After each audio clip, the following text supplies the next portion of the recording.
दोस्तों, नवरात्रि का जश्न पूरे देश में है। आज जहां उत्तर प्रदेश में सप्तमी की पूजा हो रही है, नवरात्रों की स्पेशल सीरीज में हम अब तक बात कर चुके हैं माँ दुर्गा के 7वें रूप यानी कि माँ कालरात्रि पर आज हम बात करने वाले हैं बंगाल की विशेष दुर्गा पूजा के बारे में। जी हाँ, बंगाल में नवरात्रों की षष्ठी से ही दुर्गा पूजा का शुभारंभ हो चुका है। बंगाल में यह पूजा पूरे 9 दिन होती है। 9 दिन नहीं होती, बल्कि षष्ठी से शुरू होकर दशमी तक चलती है।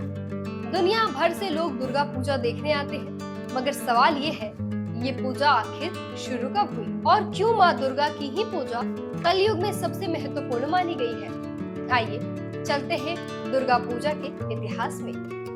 नमस्कार, मैं हूँ नेहा द्विवेदी। जुड़े रहिए हमारे साथ, देखते रहिए आज लिखेंगे अपनों की खबर आप तक। जय माता दी। चलिए शुरुआत करते हैं। कहानी हमें ले जाती है 16वीं शताब्दी में। सन 1576 में बंगाल के ताहिरपुर में राजा कंस नारायण ने पहली बार दुर्गा पूजा की शुरुआत की थी। कुछ विद्वान मानते हैं कि असल शुरुआत उनके दादा उदय नारायण ने की थी और कंस नारायण ने उसे आगे बढ़ाया।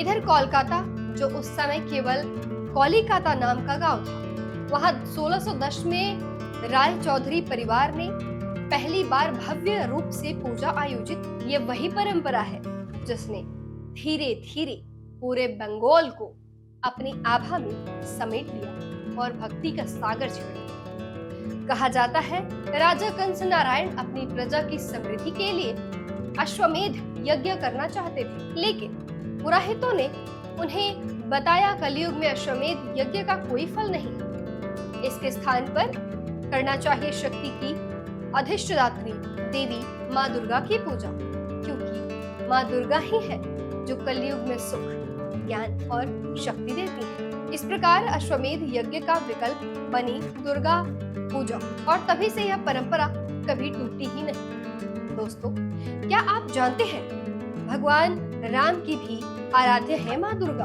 दुर्गा पूजा सिर्फ लोक परंपरा नहीं है, बल्कि माँ दुर्गा भगवानों की भी आराध्य है।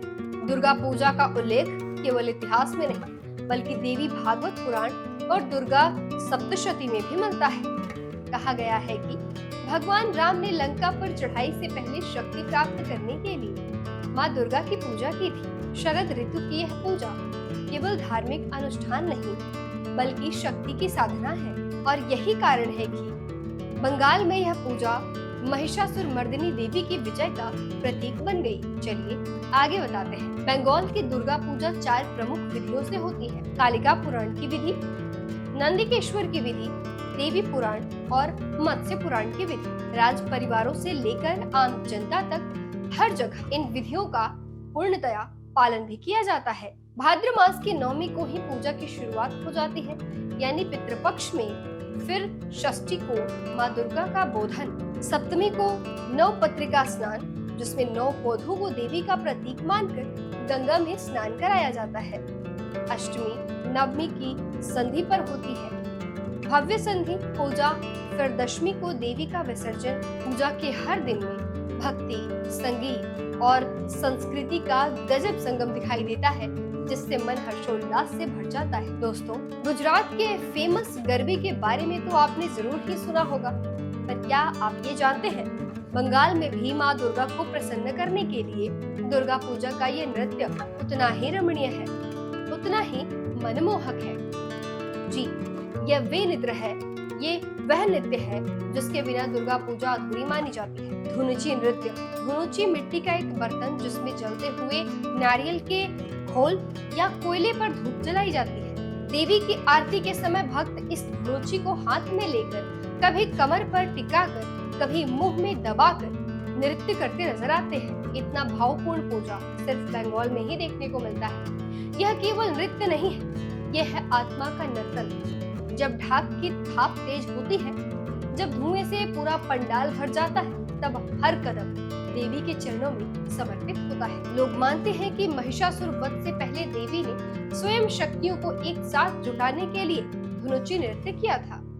तभी से माना जाता है कि इस नृत्य से बुरी शक्तियां दूर होती हैं। जितने भी भक्त हैं देवी से एकाकार हो जाते हैं। आज यह नृत्य केवल परंपरा नहीं बल्कि प्रतियोगिता का रूप ले चुका है। लाल सफेद साड़ी पहने महिलाएं सफेद धोती में, पुरुष और वातावरण में धुएं की गंध, यही है बंगाल की दुर्गा पूजा को समर्पित धुनुची नृत्य।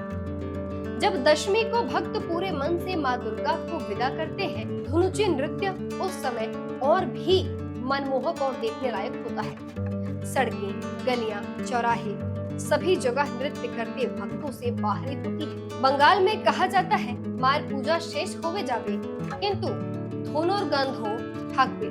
माँ पूजा भले ही खत्म हो जाए लेकिन धूप की गंध बनी रहेगी। यही है दुर्गा पूजा का असली सार, जो कि आप सुन रहे थे बंगाल में। ये सब भक्ति है, भक्ति, उत्सव और संस्कृति का ऐसा संगम जो इटर्नल और स्वर्ग सा लगता है। इसलिए तो देश विदेश से लोग इसकी एक झलक पाने के लिए बंगाल खींचे चले आते हैं। फिलहाल के लिए दीजिए मुझे इजाजत, मिलते हैं अष्टमी पर हमारी नवरात्रि स्पेशल सीरीज में, जब माँ महागौरी को समर्पित है। तब तक के लिए बने रहिए हमारे साथ, देखते रहिए आंचलिक खबरें। जय माता दी।